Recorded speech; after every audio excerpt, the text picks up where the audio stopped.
back, everybody. It is time for an Ask the Author segment, and she is known for writing books that truly show a mother's never-ending love for her son, and today she's doing that with her fourth installment of the Carter series. Let's welcome back Sierra Carter. How are you? Good. Thank you for having me. Yeah, well, thank you for coming back, for joining us, and always making sure Studio 10 is the first to know about one of your new books. So congratulations on Chase the Sun. The book you have here, the one that you're holding, tell us, what will readers find when we pick it up? So this is a true story from my son's life, and it's about chasing the dream, chasing the sun. That's awesome. So for people who aren't aware of Carter, who is the main character of this book and your son, tell us a little bit about him and his condition that he had suffered from. So Carter was diagnosed at 2 years old with mitochondrial disease.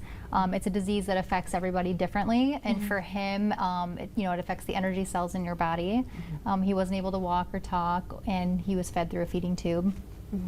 So talk to me about the journey. What part of his journey did you find and did you write about in Chase the Sun? It was his biggest milestone by far. So it was when he was motivated by these sun catchers that we made, my girls and I, and he started scooting over to the window, pulling up to stand, and eventually started kind of cruising along furniture. And it was something we never thought he would do. So it's a big story. Yeah, a big story, a big milestone. I know something that you really keep in your heart.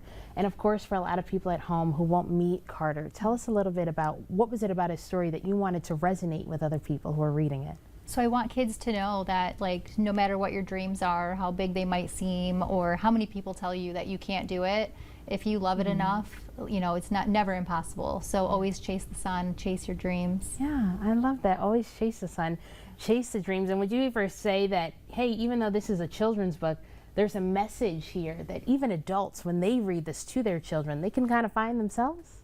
Absolutely, yeah. So I think it's so important to start when kids are small, motivating them to chase their dreams, and they're never too big. So it's important for them to learn young too, like acceptance and inclusion of people who are different. Yeah. And I think that's so important, like you said, when you kind of plant that seed in a child when they're younger, sometimes it's easier to teach that to a child than it is to teach an adult. But it's always great to have that message with them and show them, hey, not only do you keep that inside of you, but teach the other kids around you, teach your parents. I think we underestimate how much kids can really teach us too as well. So you have to tell me, when you were writing this book, what was the process like? Because you actually kept this a secret from your husband and your daughters until it was published. How did you do that? I did. So my brother actually kind of helped me with the process, so he did know.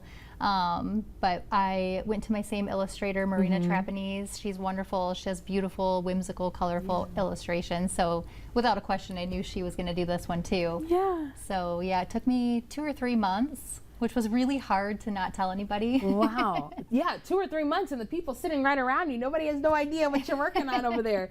That is amazing. Yeah. And of course, even though Carter is no longer here with you, this is such a testament to his journey and to who you are as a mother, because this is the fourth book it is that you've written. And I say this because a lot of times on Studio 10, we do talk a lot to people who have suffered through grief or are in that grief journey. How did you find the courage in yourself to keep sharing his story and keep sharing his legacy? So I love talking about Carter, and I know everybody deals with grief differently. Some people are openly talking about it, some people don't want to. But I thought it was important, to keep talking about him and sharing about him, especially for his sisters, Exactly, and that's what I was going to ask you next about his siblings and how you still continue to share his message and share his love, especially with those who knew him best and love him so much. Absolutely, yeah. Well, thank you, Sierra. And of course, if people want to chase the sun and they want to read this book for themselves and even for their children, where can they find it? They can find it on Amazon. All right. And if people at home want to learn more about you and more about your grief journey and how this book has really helped you and your family, how can they get a hold of you? So I have a Facebook page called Carter's Voice. They can find me there and send me messages. I'll absolutely respond. Okay, well, absolutely, of course, and thank you so much, Sierra, for joining us. We're going to have information below, and we're going to have it tonight on Facebook as to how you can purchase a copy of Chase the Sun. But now we're going to take things from Sierra to the stage.